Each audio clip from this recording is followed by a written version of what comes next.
Hi everyone, hope you're doing well and welcome to my channel. I hope you had a wonderful Christmas season and may 2021 bring a better year for all of us. In this video, I'll be going over the decks that I received in 2020, either by a gift or purchasing with my own money. So stay tuned.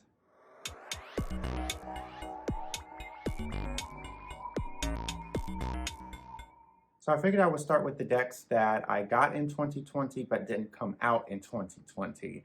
And one of them is the Smith-Waite Centennial Edition, and this deck is amazing. For someone who doesn't typically like the old traditional RWS illustrations, this one does it for me because the cards are antique. They look antique and they have like a coffee stain to them. And what also drew me to the deck is that Pamela Coleman Smith's name is actually on the deck and it comes first. And I really appreciate that. Affirmators Tarot, and this is an animal-based deck, and I absolutely love the vibe this deck gives off. It's colorful, it's fun, and the guidebook is sassy, and it is just a really fun deck to work with. And if you're a big animal lover like me, this deck will satisfy your needs. It's the Elite Sears Tarot. It's a modern, fresh take on the traditional tarot system. It's diverse, it's inclusive, it's expressive, and I highly recommend it to any tarot reader out there.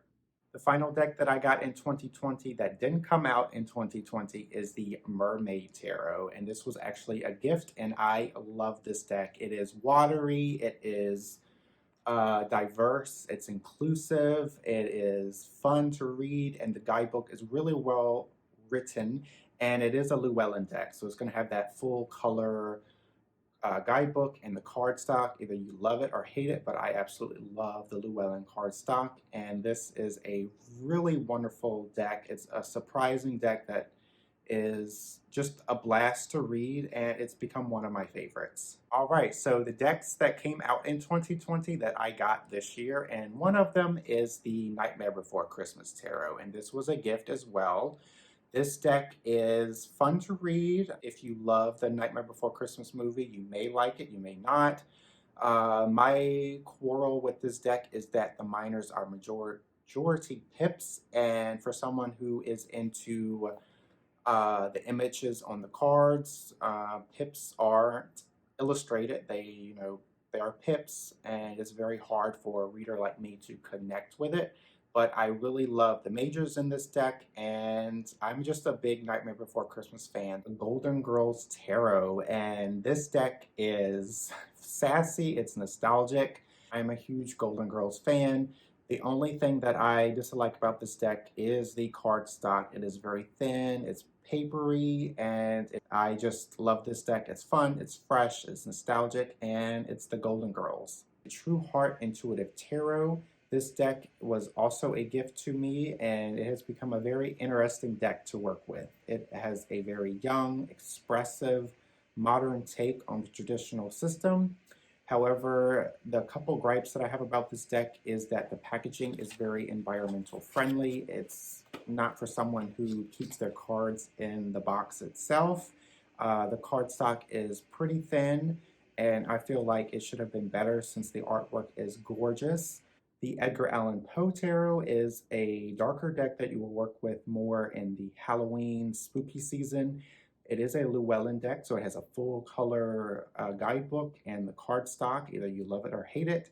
It is a really interesting and fun deck to work with, and I was pleasantly surprised how well I connected with this deck. And if you are into the macabre or even Edgar Allan Poe, you actually might really enjoy this deck.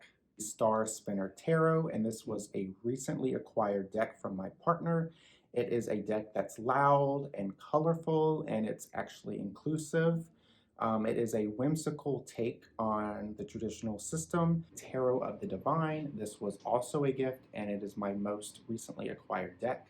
The hype around this deck is real. The cardstock is this lovely linen soft finish, and the artwork is stunning. It has this magic that is undescribable. Once you have this deck in your hands, you can see why. The little guidebook in here is really nice. There is a companion book called Beneath the Moon that goes more into the stories that's on the cards itself. It is not a required book to have to work with the tarot deck, but if you are more interested in the stories on the cards, then I suggest highly picking this up. Thank you so much for watching my video on the decks that I received in 2020. I hope 2021 will bring a better year for all of us. Again, thank you so much for watching, and I will see you in 2021.